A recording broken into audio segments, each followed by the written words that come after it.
ಶ್ರೀ ಗುರುಭ್ಯೋ ನಮಃ. ಗುರುಬ್ರಹ್ಮ ಗುರುವಿಷ್ಣು ಗುರುದೇವೋ ಮಹೇಶ್ವರ. ಗುರು ಸಾಕ್ಷಾತ್ ಪರಬ್ರಹ್ಮ ತಸ್ಮೈ ಶ್ರೀ ಗುರುವೇ ನಮಃ.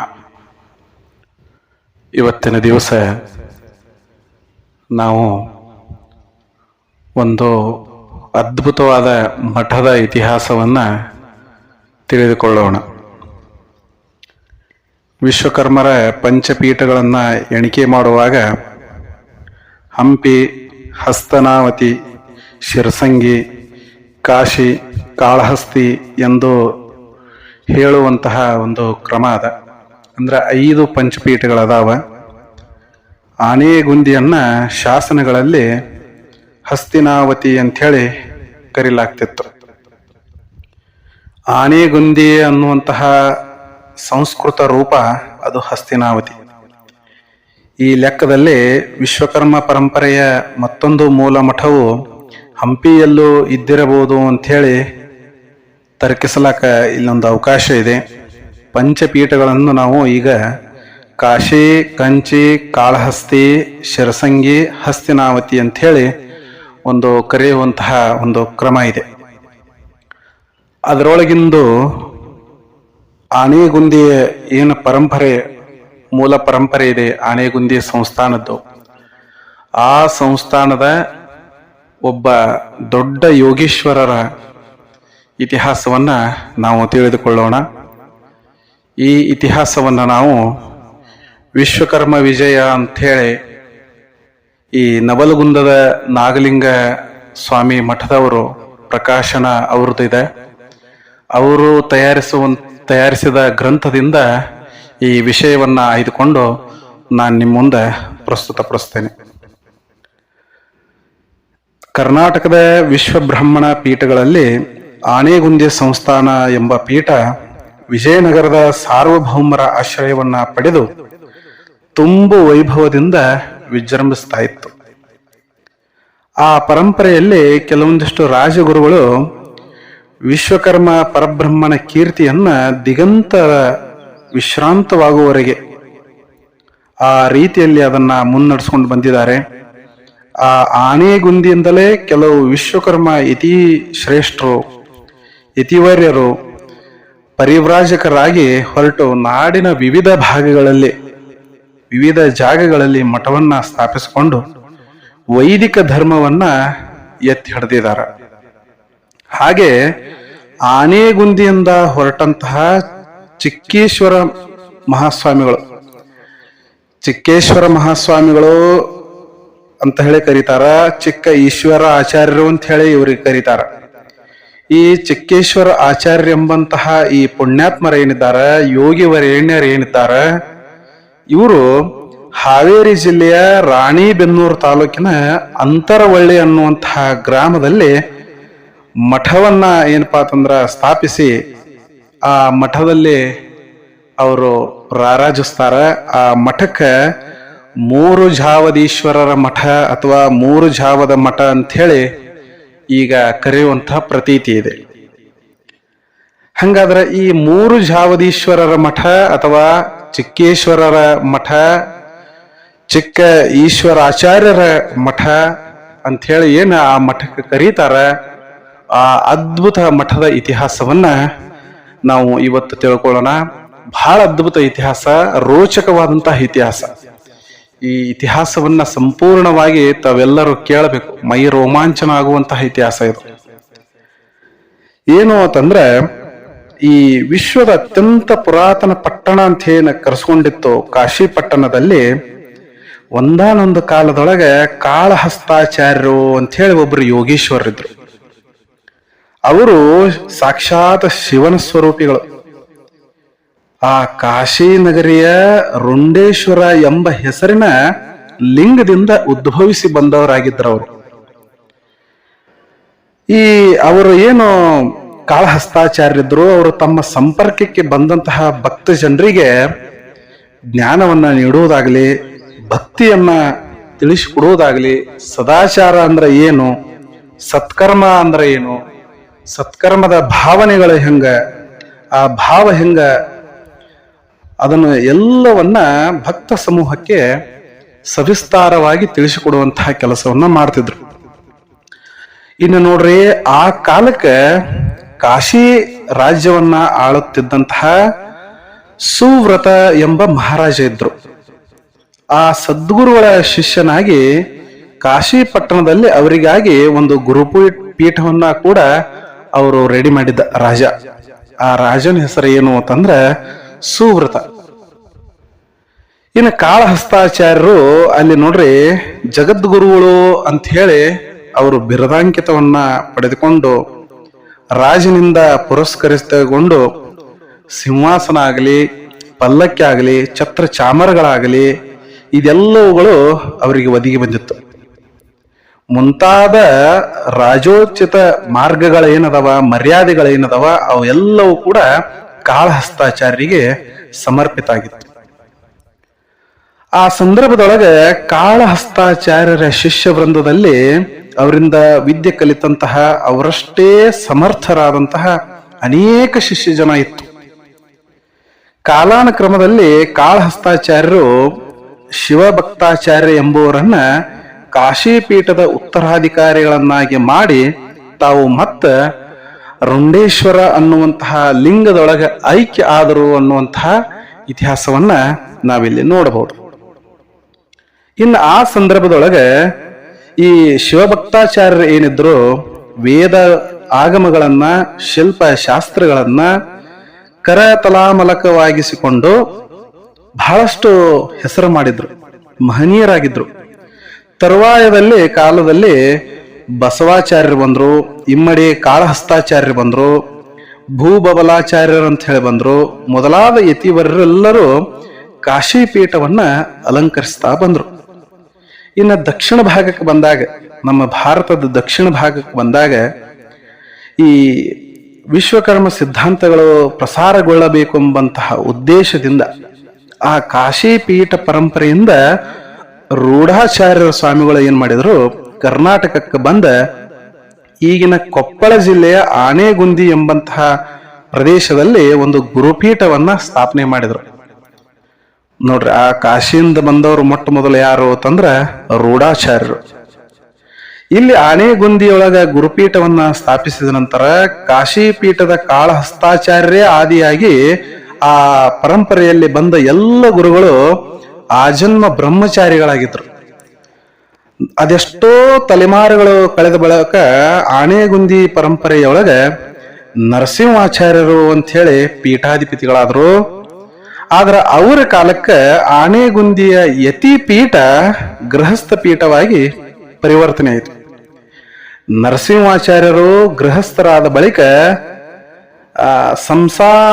ಸಂಸಾರಣವಾಚಾರ್ಯ ಎಂಬ ಹೆಸರಿನಿಂದ ಅವರು ಪ್ರಖ್ಯಾತಿಯನ್ನ ಪಡಿತಾರೆ.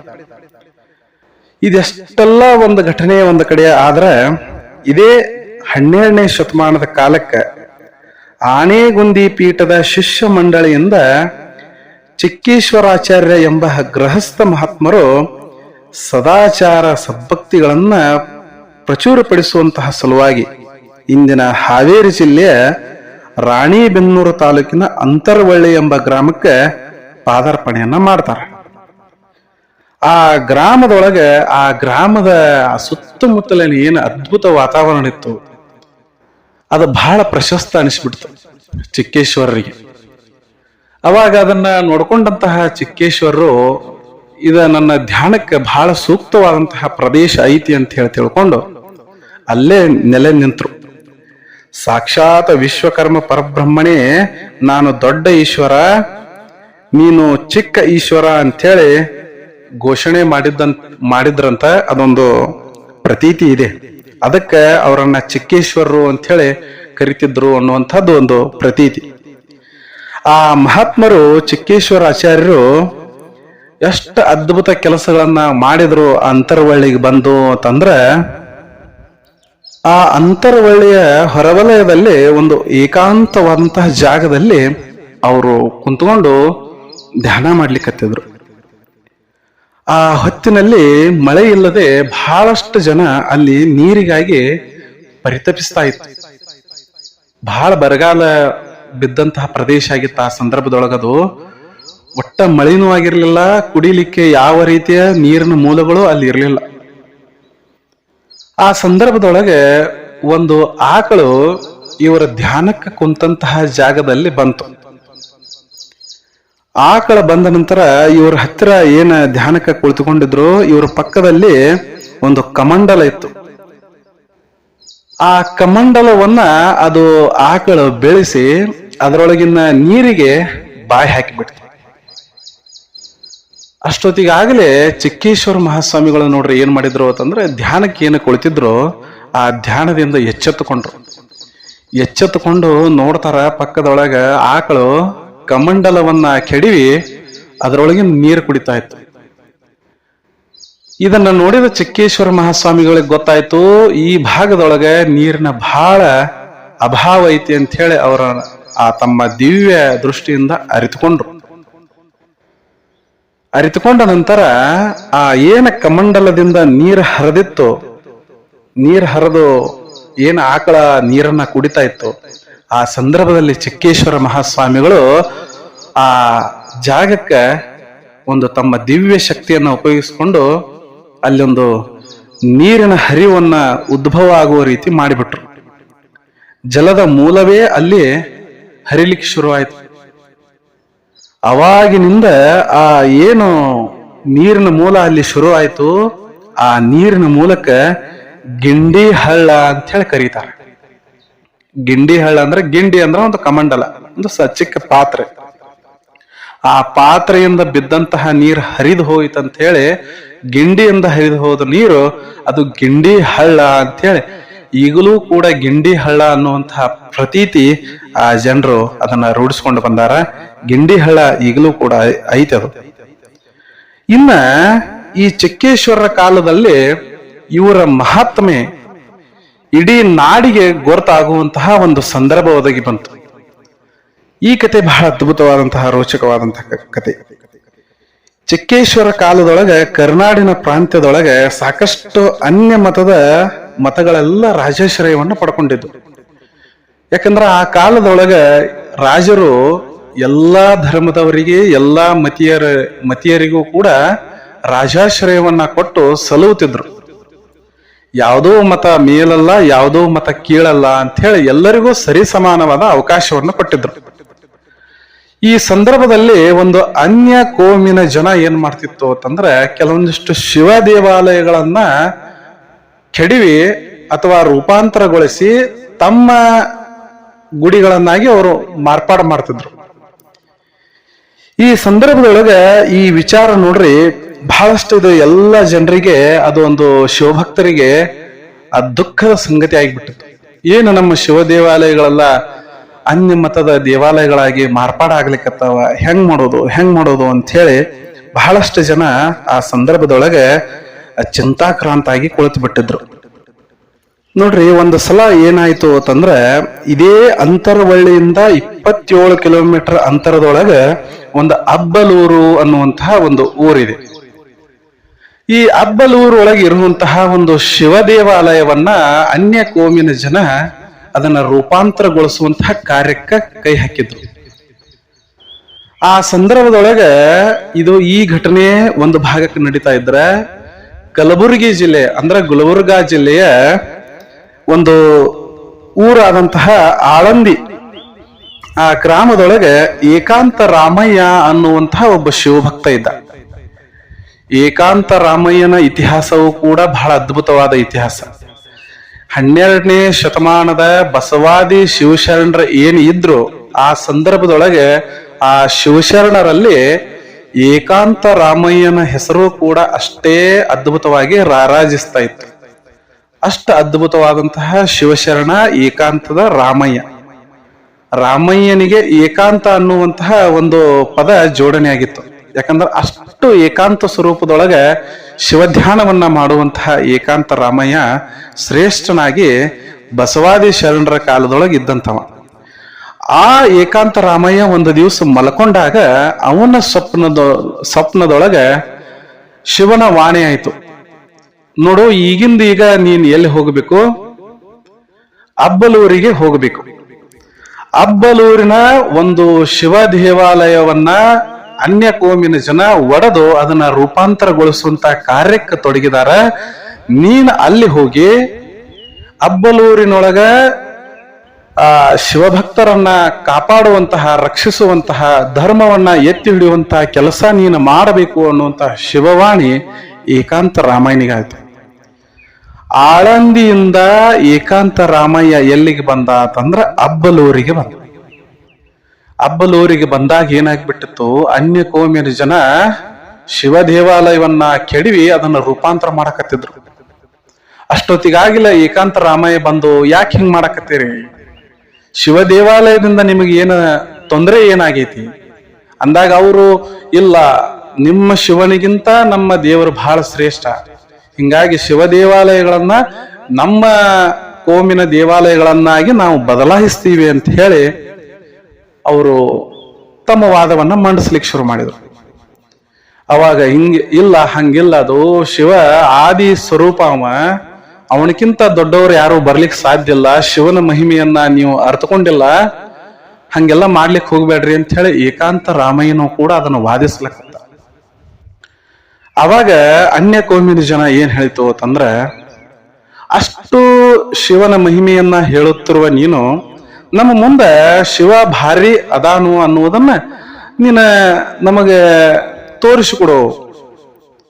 ಅದಕ್ಕ ಒಂದು ಕೆಲಸ ಮಾಡು, ನೀನು ಇದೇ ಅಬ್ಬಲೂರಿನೊಳಗ ನಿನ್ನ ರುಂಡವನ್ನ ಕತ್ತರಿಸಬೇಕು. ಅದನ್ನ ಯಾರೂ ನಾವು ಕತ್ತರಿಸಂಗಿಲ್ಲ, ನಿನ್ನ ರುಂಡವನ್ನ ನೀನೇ ಕತ್ತರಿಸಿಕೊಳ್ಬೇಕು.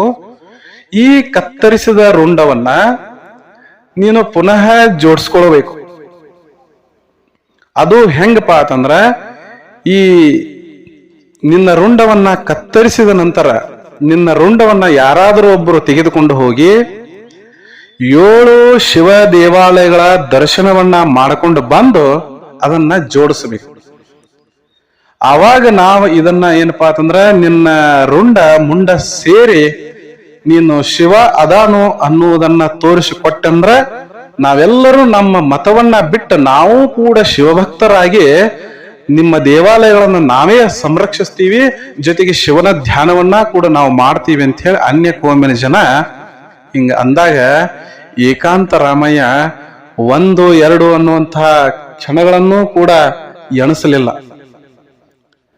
ತತ್ಕ್ಷಣದೊಳಗ ತರಿ ನೀವು ಹೇಳ್ದಂಗ ಆಗಲಿ ಅಂತ ಹೇಳಿ ತನ್ನ ರುಂಡವನ್ನ ಕತ್ತರಿಸಿಕೊಳ್ಳಾಕ ಸಿದ್ಧಪಡಿಸಿದ.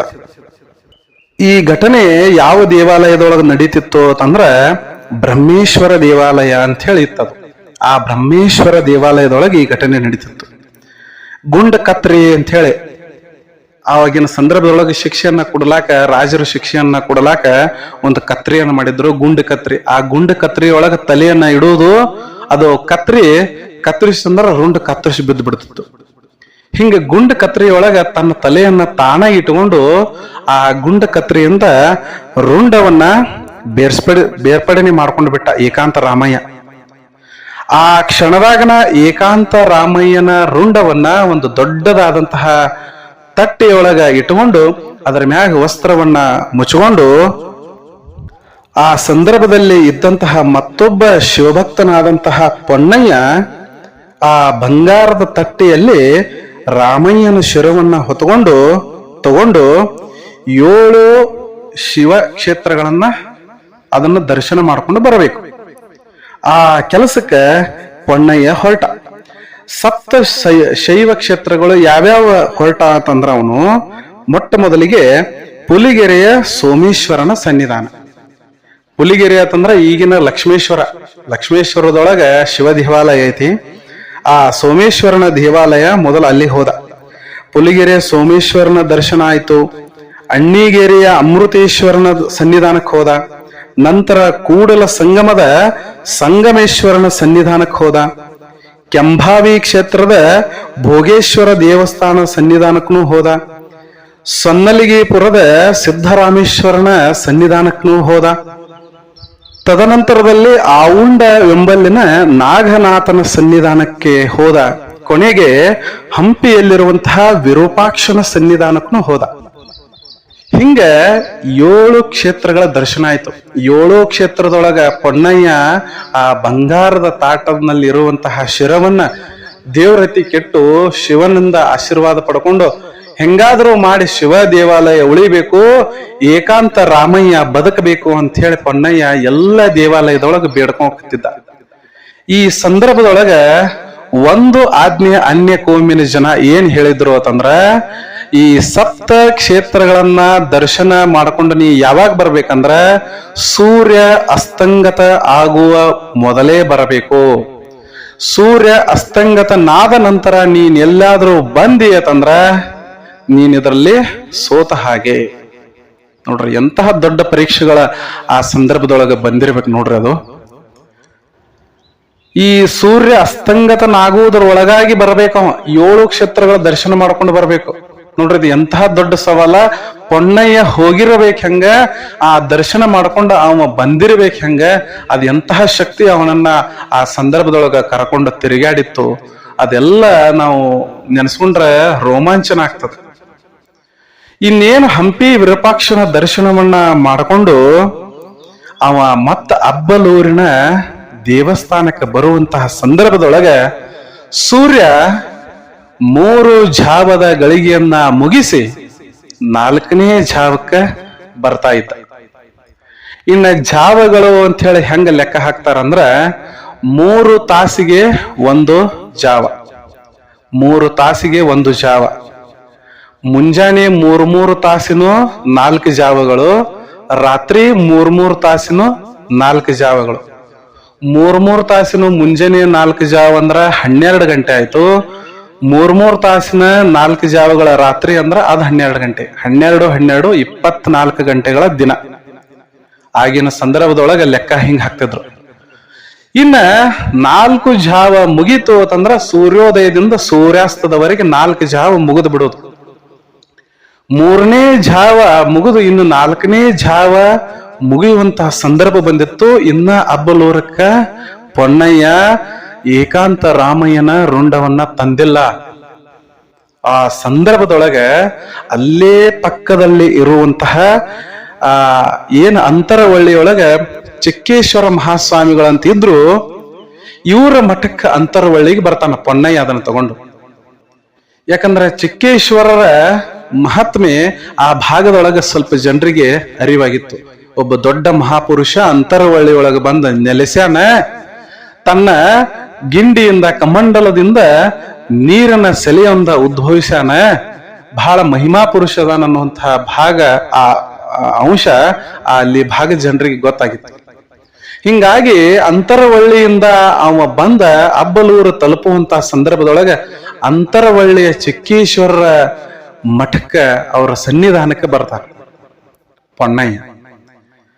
ಈ ಪೊನ್ನಯ್ಯ ಬಂದ ನಂತರ ನಡೆದ ವೃತ್ತಾಂತವನ್ನೆಲ್ಲ ಚಿಕ್ಕೇಶ್ವರ ಮಹಾಸ್ವಾಮಿಗಳ ಮುಂದೆ ಅವನ ಪ್ರಸ್ತುತಪಡಿಸಿದಾಗ ಚಿಕ್ಕೇಶ್ವರ ಮಹಾಸ್ವಾಮಿಗಳಂತಾರ, ನೀನೇನು ಚಿಂತೆ ಮಾಡಕ್ ಹೋಗಬೇಡ, 4ನೇ ಗಳಿಗೆಗೆ ಸೂರ್ಯ ಅಸ್ತಂಗತನಾಗುವುದನ್ನ ನಾನು ತಡೀತೀನಿ. ನೀನ್ ಹೋಗಿ ಏನು ಮಾಡು, ಆ ರುಂಡವನ್ನ ಮುಂಡಕ್ಕೆ ಜೋಡಿಸುವಂತವನಾಗು ಅಂತ ಹೇಳಿ ಪೊನ್ನಯ್ಯಗ ಆಜ್ಞೆ ಮಾಡಿದ್ರು.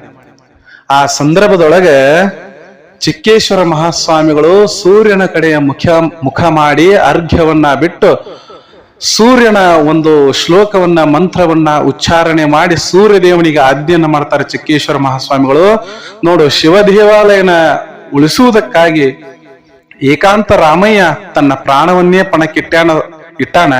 ಅದಕ್ಕೆ ಸೂರ್ಯದೇವ, ನೀನು 4ನೇ ಗಳಿಗೆಯನ್ನ ತಲುಪದೆ 3ನೇ ಗಳಿಗೆಗೆ ಮುಖ ಮಾಡಿ ನೀನು ನಿಲ್ಲುವಂತವನಾಗಬೇಕು. ಯಾವಾಗ ಈ ಕೆಲಸ ಎಲ್ಲ ಸಂಪೂರ್ಣ ಆಗ್ತೈತಿ ಆವಾಗ ನೀನು 4ನೇ ಗಳಿಗೆಗೆ ಅಥವಾ 4ನೇ ಜಾವಕ್ಕೆ ನೀನು ಬರಬೇಕು. ಅಲ್ಲಿವರೆಗೂ 3ನೇ ಜಾವದವರೆಗೆ ನೀನು ಮುಖ ಮಾಡಿಕೊಂಡೇ ನಿಂತಿರಬೇಕು ಅಂತ ಹೇಳಿ ಆಜ್ಞೆ ನಿಂತರು. ಸೂರ್ಯದೇವನು ಕೂಡ ಚಿಕ್ಕೇಶ್ವರ ಮಹಾಸ್ವಾಮಿಗಳ ಆಜ್ಞೆಯಂತೆ 3ನೇ ಜಾವಕ್ಕನ ಅವ ಅಲ್ಲೇ ನಿಂತು ಬಿಡ್ತಾನೆ. ನೋಡ್ರಿ, ಚಿಕ್ಕೇಶ್ವರ ಮಹಾಸ್ವಾಮಿಗಳ ಹತ್ರ ಎಂತಹ ಶಕ್ತಿ ಇರಬೇಕು ನೋಡ್ರಿ. ಅದು ಎಂತಹ ಶಕ್ತಿ ಇರಬೇಕು. ಸೂರ್ಯನನ್ನ ತಡೆದು ನಿಲ್ಲಿಸುವುದಂದ್ರೆ ಏನು ಸಾಮಾನ್ಯ ಏನು? ಸೂರ್ಯನನ್ನೇ ನಿಲ್ಲಿಸಬೇಕಲ್ಲ. ಸೂರ್ಯನೂ ಕೂಡ ಚಿಕ್ಕೇಶ್ವರ ಮಹಾಸ್ವಾಮಿಗಳ ಮಾತನ್ನ ಕೇಳಿ ನಿಲ್ಲಬೇಕಲ್ಲ, ಅದು ಎಂತ ದೊಡ್ಡ ಮಹತ್ವ, ಅದು ಎಂತ ದೊಡ್ಡ ಮಹತ್ವ. ಆಯ್ತು, ಸೂರ್ಯದೇವನು ನಿಂತ. ಪೊನ್ನಯ್ಯ ಲಘು ಬಗೆಯಿಂದ ಅಬ್ಬಲೂರಿಗೆ ಬಂದ. ಚಿಕ್ಕೇಶ್ವರ ಮಹಾಸ್ವಾಮಿಗಳು ಕೂಡ ಹಿಂದ ತಾವು ಹೊರಟರು. ಪೊನ್ನಯ್ಯ ಗಡಬಿಡಿಯಿಂದ ಹೋಗಿ ಏಕಾಂತ ರಾಮಯ್ಯನ ರುಂಡವನ್ನ ಮುಂಡಕ್ಕೆ ಜೋಡಿಸುನು ಬರ್ರಿ ಅಂತ ಹೇಳಿ ಅನ್ನ ಕೋಮಿನ ಜನಕ್ಕೆಲ್ಲ ಕರೆದ. ನೀವ್ ಹೇಳಿದಂಗ ಸಪ್ತ ಕ್ಷೇತ್ರಗಳನ್ನ ನಾನು ದರ್ಶನ ಮಾಡಿ ಬಂದನಿ. ಇನ್ನೇನು ಸೂರ್ಯ 4ನೇ ಜಾವಕ್ಕೆ ಮುಳುಗುವಂತ ಸಂದರ್ಭಕ್ಕಿಂತ ಮೊದಲೇ ನಾನು ಬಂದೀನಿ. ಮತ್ತ ಇನ್ನು ಜೋಡಿಸುವಂತ ಕೆಲಸ ಆಗ್ಬೇಕಾಗಿದೆ, ನೀವೆಲ್ಲಾರು ಬರ್ರಿ ಅಂತ ಹೇಳಿ ಆ ಎಲ್ಲ ಜನರನ್ನ ಕರೀತಾರ. ಆಯ್ತು ಅಂತ ಹೇಳಿ ಅನ್ಯ ಕೋಮಿನ ಜನನೂ ಕೂಡ ರುಂಡವನ್ನ, ಏಕಾಂತ ರಾಮಯ್ಯನ ರುಂಡವನ್ನ ಮುಂಡಕ್ಕೆ ಜೋಡಿಸುವಂತಹ ಕೆಲಸದೊಳಗೆ ತೊಡಗಿದ್ರು. ವಿಪರ್ಯಾಸ ಏನು ಗೊತ್ತೇನು? ರುಂಡವನ್ನ ಮುಂಡಕ್ಕೆ ಏನೋ ಜೋಡಿಸಿದ್ರು, ಆದ್ರ ಪ್ರಾಣ ಪಕ್ಷಿ ಮಾತ್ರ ಏಕಾಂತ ರಾಮಯ್ಯನಿಗೆ ಬರಲೇ ಇಲ್ಲ. ಏಕಾಂತ ರಾಮಯ್ಯನಿಗೆ ಬರಲಿಲ್ಲ. ಇನ್ನೇನು ಸಂಭ್ರಮಾಚರಣೆ ಮಾಡ್ಬೇಕಾಗಿತ್ತು ಅವರು. ಅನ್ಯ ಕೋಮಿನ ಜನ ಸಂಭ್ರಮಿಸುವಂತಹ ಕ್ಷಣ, ಆ ಸಂದರ್ಭ ಬಂದಿತ್ತವ್ರು. ಯಾಕಂದ್ರೆ ಇವನೇ ನಿನ್ನ ಬದುಕಲಿಲ್ಲ, ಶಿವನ ಶಕ್ತಿ ಎಲ್ಲ ಸುಳ್ಳು ಅನ್ನುವಂಥದ್ದನ್ನ ಸಾಬೀತುಪಡಿಸಿ ಅವರು ಸಂಭ್ರಮಿಸುವಂತಹ ಕ್ಷಣ ಬಂದಿತ್ತು. ಅದೇ ಸಂದರ್ಭದೊಳಗೆ ಚಿಕ್ಕೇಶ್ವರ ಮಹಾಸ್ವಾಮಿಗಳು ಏನಿದ್ರು ಅವರು ಆ ಸ್ಥಳಕ್ಕೆ ಬಂದರು. ಸ್ಥಳಕ್ಕೆ ಬಂದು ಅಲ್ಲಿ ತಮ್ಮ ಕಮಂಡಲ ಏನಿತ್ತು ಆ ಕಮಂಡಲದಲ್ಲಿನ ನೀರನ್ನ ತಮ್ಮ ಬೊಗಸೆಯೊಳಗೆ ತಗೊಂಡು ಮಂತ್ರೋಚ್ಚಾರಣೆಯನ್ನ ಮಾಡಿ ನೀರನ್ನ ಪ್ರೋಕ್ಷಣೆ ಮಾಡಿದ್ರು. ರುಂಡ ಮುಂಡಕ ನೀರನ್ನ ಪ್ರೋಕ್ಷಣೆ ಮಾಡಿದ್ರು. ತಮ್ಮ ಅಂಗವಸ್ತ್ರ ಏನಿತ್ತು ಅದನ್ನೆಲ್ಲ ಏಕಾಂತ ರಾಮಯ್ಯನ ಮೇಲೆ ಹಾಕಿ ಆ ರುಂಡ ಮುಂಡದ ಮೇಲೆ ಒಮ್ಮೆ ಕೈಯಾಡಿಸ್ಬಿಟ್ರು. ಕ್ಷಣ ಮಾತ್ರದಲ್ಲೇ ಪ್ರಾಣ ಪಕ್ಷಿ ಏಕಾಂತ ರಾಮಯ್ಯನಿಗೆ ಬಂತು. ಏಕಾಂತ ರಾಮಯ್ಯ ಎದ್ದು ನಿಂತ. ಧನ್ಯ ಆಗಿ ಹೋಯ್ತು. ಅಲ್ಲಿ ಜನ ಎಲ್ಲ ಧನ್ಯ ಆಗಿ ಹೋಯ್ತು. ಏನ್ ಅನ್ಯ ಕೋಮಿನ ಜನ ಇತ್ತು, ಶಿವ ದೇವಾಲಯವನ್ನ ಒಡೆಯುವಂತಹ ಕೆಲಸದೊಳಗೆ ತೊಡಗಿದ್ರು, ಆ ಎಲ್ಲ ಅನ್ಯ ಕೋಮಿನ ಜನ ಚಿಕ್ಕೇಶ್ವರ ಮಹಾಸ್ವಾಮಿಗಳ ಪಾದ ಮ್ಯಾಗ ಎರಗಿ, ನಮ್ದು ಮಾಡಿದ್ದು ಮಹಾ ದೊಡ್ಡ ಅಪರಾಧವಾಯ್ತು, ನಮ್ಮನ್ನ ಕ್ಷಮಸ್ರಿ, ಮುಂದೆ ನಾವು ಕೂಡ ಶಿವಭಕ್ತರಾಗಿ ಶಿವ ದೇವಾಲಯಗಳನ್ನ ಉಳಿಸುವಂತಹ ಕಾರ್ಯವನ್ನ ಮಾಡ್ತೀವಿ ಅಂತ ಹೇಳಿ ಆ ಕೆಲಸಕ್ಕೆ, ದೇವಾಲಯಗಳನ್ನ ಮತ್ತೆ ಜೀರ್ಣೋದ್ಧಾರ ಮಾಡುವಂತಹ ಕೆಲಸಕ್ಕೆ ಅವರೆಲ್ಲರೂ ತೊಡಗಿದ್ರು. ಹಿಂಗ ಶಿವ ದೇವಾಲಯನ್ನ ಉಳಿಸುವಂತಹ ಕಾರ್ಯಕ್ಕೆ ಏಕಾಂತ ರಾಮಯ್ಯ ಸಾಕ್ಷೀಭೂತನಾಗಿದ್ದ. ಅಂತರವಳ್ಳಿಯ ಚಿಕ್ಕೇಶ್ವರ ಮಹಾಸ್ವಾಮಿಗಳು ಕೂಡ ಸಾಕ್ಷೀಭೂತರಾಗಿದ್ರು. ಯಾವಾಗ ಸೂರ್ಯನನ್ನ ತಡೆದು ನಿಲ್ಲಿಸಿದ್ರು, 3 ಜಾವದವರೆಗೆ ಆ 3 ಜಾವದ ಗಳಿಗೆಯಲ್ಲಿ ಸೂರ್ಯನನ್ನ ನಿಲ್ಲಿಸಿದ್ರು, ಅವಾಗಿಂದ ಚಿಕ್ಕೇಶ್ವರ ಮಹಾಸ್ವಾಮಿಗಳಿಗೆ 3 ಜಾವದ ಈಶ್ವರರು ಅಂತ ಹೇಳಿ ಕರೀಲಿಕ್ಕೆ ಶುರು ಮಾಡಿದ್ರು. 3 ಜಾವದ ಈಶ್ವರರು ಅಂತ ಹೇಳಿ ಚಿಕ್ಕೇಶ್ವರರು ಅಂತ ಹೇಳಿ ಕರಿತಿದ್ರು, 3 ಜಾವದ ಈಶ್ವರರು ಅಂತ ಹೇಳಿ ಕರಿತಿದ್ರು. ಅವಾಗಿಂದ ಚಿಕ್ಕೇಶ್ವರ ಮಹಾಸ್ವಾಮಿಗಳ ಚರಿತ್ರೆ ನಾಡಿನಾದ್ಯಂತ ಎಲ್ಲ ಪಸರಿಸಲಿಕ್ಕೆ ಶುರುವಾಯಿತು. ಎಂಥ ದೊಡ್ಡ ಮಹಾತ್ಮರಿದ್ದಾರ, ಎಷ್ಟು ದೊಡ್ಡ ಮಹಾತ್ಮರಿದ್ದಾರ ಅಂತ ಹೇಳಿ. ಆ ಕಾಲಕ್ಕೆ ಕಲ್ಯಾಣ ರಾಜ್ಯವನ್ನ ಆಳುತ್ತಿದ್ದ ಬಿಜ್ಜಳ ದೊರೆಯ ಪಾಳೆಗಾರನಾದಂತಹ ಶಂಕಪಾಲ ಪ್ರಾರ್ಥನೆಯ ಮೇರೆಗೆ ಅಬ್ಬಲೂರಿಗೆ ಆಗಮಿಸಿದ. ಚಿಕ್ಕೇಶ್ವರರ ಯೋಗ ಶಕ್ತಿಯ ಮಹಿಮೆಯನ್ನ, ಏಕಾಂತ ರಾಮಯ್ಯನ ಶಿವಭಕ್ತಿಯನ್ನ, ಮಹಿಮೆಯನ್ನ ಆ ಶಂಕಪಾಲನ ಬಾಯಿಂದ ವಿವರವಾಗಿ ತಿಳಿದುಕೊಂಡು ಎಲ್ಲ ಜನ ಪ್ರಭಾವಿತ ಆಯ್ತು. ಚಿಕ್ಕೇಶ್ವರರಿಗೆ ಅಂತರವಳ್ಳಿಯೊಳಗ ಆಲದ ಕಟ್ಟೆ, ಹಲಗೇರಿ, ಮಾಗೋಡು, ನಿಟ್ಟೂರು ಎಂಬ ಗ್ರಾಮಗಳನ್ನ ಬಳುವಳಿಯಾಗಿ ಕೊಟ್ಟ. ಅಷ್ಟೇ ಅಲ್ಲದೆ ಏಕಾಂತ ರಾಮಯ್ಯನಿಗೂ ಕೂಡ ಅಬ್ಬಲೂರು, ಧೂಪದಹಳ್ಳಿ, ನೂಲಗೇರಿ, ಭೋಗಾವಿ ಎಂಬ ಗ್ರಾಮಗಳನ್ನೂ ಕೂಡ ದತ್ತಿಯಾಗಿ ಬರೆದುಕೊಟ್ಟು ಆ ಶಂಕಪಾಲ ಅವರಿಬ್ಬರಿಗೂ ಗೌರವ ಸಮರ್ಪಣೆಯನ್ನ ಮಾಡ್ತಾನ. ಆ ಸಮರ್ಪಣೆಯನ್ನ ಮಾಡಿ ತಾನ ಕಲ್ಯಾಣಕ್ಕೆ ಏನಪ್ಪಾ ಅಂತಂದ್ರ ಮರಳಿಸ್ಬಿಡ್ತಾನ. ಚಿಕ್ಕೇಶ್ವರ ಮತ್ತು ಏಕಾಂತ ರಾಮಯ್ಯನ ಕಥೆ ಏನಿದೆ, ಇದನ್ನ 1650ರ ಸುಮಾರಿನಲ್ಲಿ ಇದ್ದಂತಹ ಶಾಂತ ನಿರಂಜನ ಎಂಬ ಕವಿ, 1650ರೊಳಗಿದ್ರವರು ಶಾಂತ ನಿರಂಜನ ಅನ್ನುವಂತಹ ಕವಿಗಳು ಅಬ್ಬಲೂರು ಚರಿತೆ ಎಂಬ ಸಾಂಗತ್ಯದೊಳಗೆ ಇದೆಲ್ಲ ವಿವರಣೆಯನ್ನ ಅವರು ವಿವರಿಸ್ಯಾರ. ನೋಡ್ರಿ, ಇದನ್ನೆಲ್ಲ ಜನ ಓದುವಂತಹ ಕೆಲಸವನ್ನ ಬಿಟ್ಟಾರ. ಹಿಂಗಾಗಿ ಇತಿಹಾಸ ನಮಗ್ ಗೊತ್ತಿಲ್ಲ. 16ನೇ ಶತಮಾನದೊಳಗ ಅವ್ರು ಏನಿದ್ರು, 16 ಮತ್ತು 17ನೇ ಶತಮಾನದ ಆಸ್ಪಾಸಿನೊಳಗೆ ಅವ್ರು ಏನಿದ್ರು ಶಾಂತ ನಿರಂಜನ ಕವಿಗಳು, ಅವರು ಅಬ್ಬಲೂರಿ ಚರಿತ್ರೆ ಒಳಗ ಇದನ್ನೆಲ್ಲ ಸಾಂಗತ್ಯದ ರೂಪದೊಳಗ ಇದನ್ನ ಬರೆದಾರ. ನೋಡ್ರಿ ಎಷ್ಟು ಅದ್ಭುತವಾದಂತಹ ಚಿಕ್ಕೇಶ್ವರರಿದ್ರು, ಏಕಾಂತ ರಾಮಯ್ಯ ಇದ್ದ ಅನ್ನುವಂಥದ್ದನ್ನ ನಾವು ತಿಳಿದುಕೊಳ್ಬೇಕಾಗತ್ತೆ. ಇನ್ನು ಅಂತರವಳ್ಳಿಯೊಳಗೆ ಮೂರುಜಾವದೀಶ್ವರರ ಮಠ ಬಹಳ ಅದ್ಭುತವಾದ ಮಠ. ಎಷ್ಟು ಅದ್ಭುತವಾದ ಮಠ ಅಂತಂದ್ರ, ನೀವು ಮಠಕ್ಕೆ ಒಮ್ಮೆ ಹೋಗ್ಬೇಕಲ್ಲಿ ಏನು ನೋಡ್ಲಿಕ್ಕೆ ಆ ಚಿಕ್ಕೇಶ್ವರರ ಮೂರ್ತಿ ಕಣ್ಣಿಗೆ ಎಷ್ಟು ಮುದವನ್ನ ನೀಡ್ತೈತಿ ಅಂತಂದ್ರ, ಮೂರ್ತಿ ನಿಂತಿರುವ ಭಂಗಿಯೊಳಗದ. ನಿಂತಿರುವ ಭಂಗಿಯಲ್ಲಿ ಎರಡೂ ಕೈಗಳಲ್ಲಿ 2 ದಂಡವನ್ನ ನೆಲಕ್ಕೆ ಊರಿ ನಿಂತಿರುವ ಭಂಗಿಯಲ್ಲಿ ಬಹಳ ಅಪೂರ್ವವಾದಂತಹ ಮೂರ್ತಿ. ಅದನ್ನ ನೋಡಬೇಕು. ಆ ಮಠದೊಳಗೆ ಈಗಲೂ ಕೂಡ ಎಲ್ಲ ಜನ, ಯಾವುದೇ ಜಾತಿ ಮತ ಪಂಥಗಳು ಏನೋ ಅಲ್ಲಿ ಸಂಬಂಧ ಇಲ್ಲ, ಎಲ್ಲ ಜನರು ಕೂಡ ಆ ಚಿಕ್ಕೇಶ್ವರರಿಗೆ, ಮೂರುಜಾವದೀಶ್ವರರಿಗೆ, ಆ ಮಠಕ್ಕ ನಡ್ಕೊಂತಾರ. ಭಕ್ತಿ ಪೂರ್ವಕವಾಗಿ ಅವರು ಭಕ್ತಿಯನ್ನ ಮಾಡ್ಕೊಂತ ಬರ್ತಾರ. ಅಲ್ಲೆಲ್ಲರೂ ಆ ಮಠಕ್ಕೆ ಏನ್ ಕರೀತಾರ ಅಂದ್ರ ಅಜ್ಜನ ಮಠ, ಅಜ್ಜನ ಮಠ ಅಂತ ಹೇಳಿ ಕರೀತಾರ. ಯಾರೋ ಚಿಕ್ಕೇಶ್ವರ ಮಠ ಅಂತ ಕರೆಯಲ್ಲ, ಮೂರುಜಾವದೀಶ್ವರರ ಮಠ ಅಂತ ಕರೆಯಲ್ಲ, ಇದೊಂದು ವಿಶ್ವಕರ್ಮರ ಮಠ ಅಂತನೂ ಕರೆಯಂಗಿಲ್ಲ. ಎಲ್ಲರೂ ಕೂಡ ಅಜ್ಜನ ಮಠ ಅಂತಾನೆ ಕರೀತಾರ. ಅಷ್ಟು ಜನರು ಅಲ್ಲಿ ಭಕ್ತಿಯನ್ನ ಮಾಡ್ತಾರ. ಅಂತರವಳ್ಳಿಯೊಳಗೆ 2 ದಂಡವನ್ನ ನೆಲಕ್ಕೂರು ನಿಂತಿರುವ ರೀತಿಯಲ್ಲಿ ಆ ಚಿಕ್ಕೇಶ್ವರರ ಮೂರ್ತಿ ಇದೆ.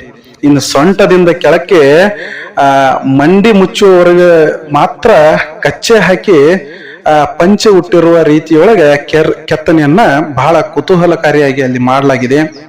ಕಿರೀಟ ಆಗಲಿ, ಕೈಕಾಲುಗಳ ಆಭರಣ ಆಗಲಿ, ಕಂಠಾಭರಣಗಳಾಗಲಿ ಬಹಳ ಕಲಾತ್ಮಕವಾಗಿ ಅಲ್ಲಿ ರಚನೆ ಆಗ್ಯಾವ. ಇನ್ನು ಅವರಿಗೆ ಜನಿವಾರ ಏನೈತಿ ನೋಡ್ರಿ, ವಿಚಿತ್ರ ಜನಿವಾರ. ಮಂಡಿಯಿಂದ ಕೆಳಕ್ಕಿನವರೆಗೂ ಕೂಡ ಜನಿವಾರ ಅದ. ಅಷ್ಟು ಉದ್ದ ಜನಿವಾರ ಅವ್ರಿಗೆ ಅದ. ಅಲ್ಲಿ ಮುಖಮುದ್ರೆಯ ಕೂಡ ಬಹಳ ಒಂದು ಶಾಂತ ಸ್ವರೂಪದ ಮುಖಮುದ್ರೆ. ಎಷ್ಟು ಅದ್ಭುತವಾದ ಕೆತ್ತನೆ ಇದೆ. ಬಹಳ ಹಳೇ ಮಠ, ಬಹಳ ಹಳೆಯ ಮಠ. ಬಹಳ ಮಠ ಅಂದ್ರೆ ನಿಮ್ಗೆ ಕಲ್ಪನೆ ಬರ್ಬೋದು, ಎಷ್ಟೋ 100 ಎಕರೆ ಜಾಗ ತಗೊಂಡು ದೊಡ್ಡದಾದಂತಹ ಮಠ ಕಟ್ಟಿಸಿ ಶಾಲಾ ಕಾಲೇಜು ಅದು ಇದು ವೈಭವ ಅದೇನಿಲ್ಲ ಅಲ್ಲಿ. ಅದೇನೇನೂ ಇಲ್ಲ. ಒಂದು ಊರಿನ ಒಂದು ಎತ್ತರವಾದಂತಹ ಪ್ರದೇಶ, ದಿನ್ನಿಯ ಪ್ರದೇಶ.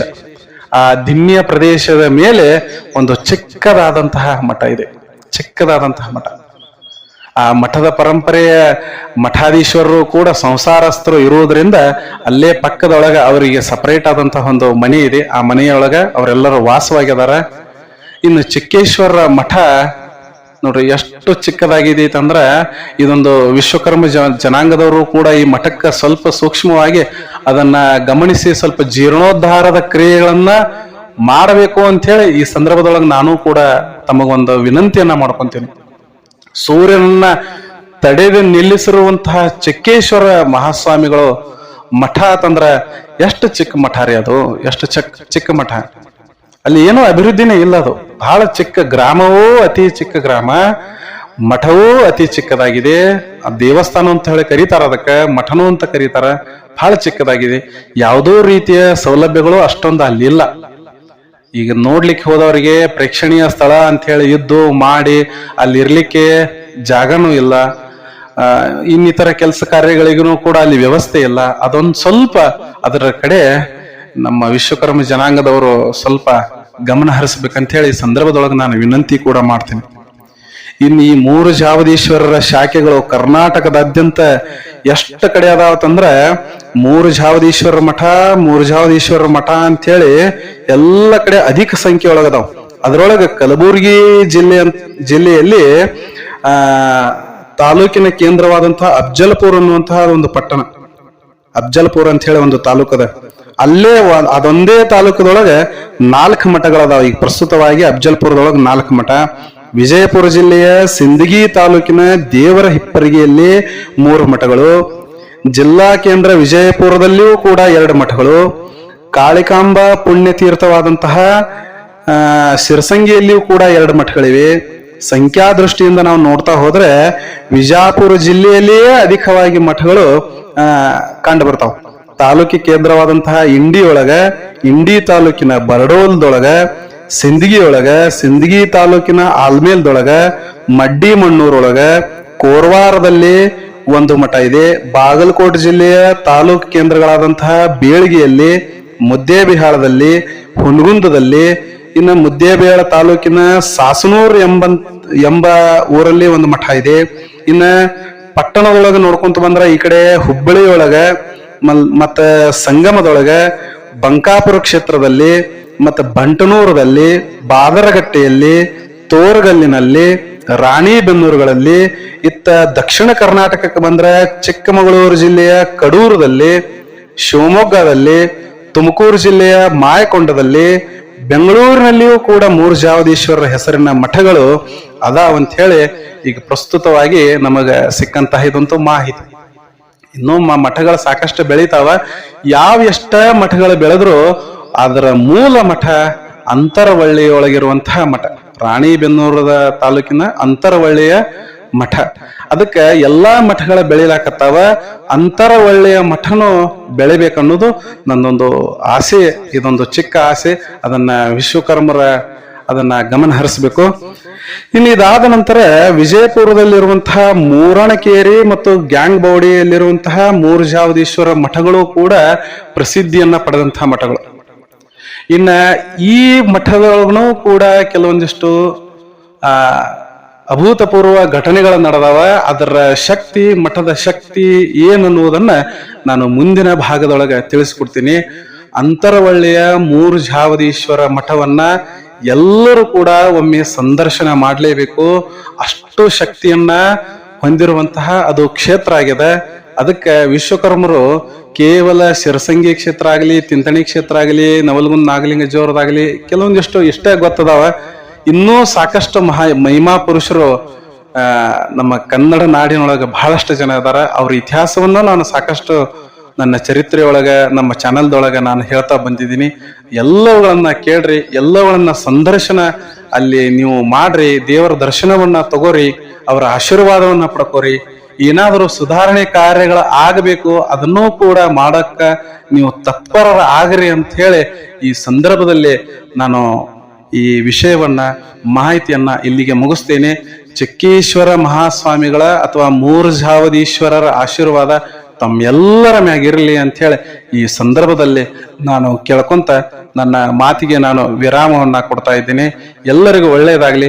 ಸರ್ವೇ ಜನಃ ಸುಖಿನೋ ಭವಂತು, ಸಕಲ ಸನ್ಮಂಗಳಾನಿ ಭವಂತು. ನಮಸ್ಕಾರ.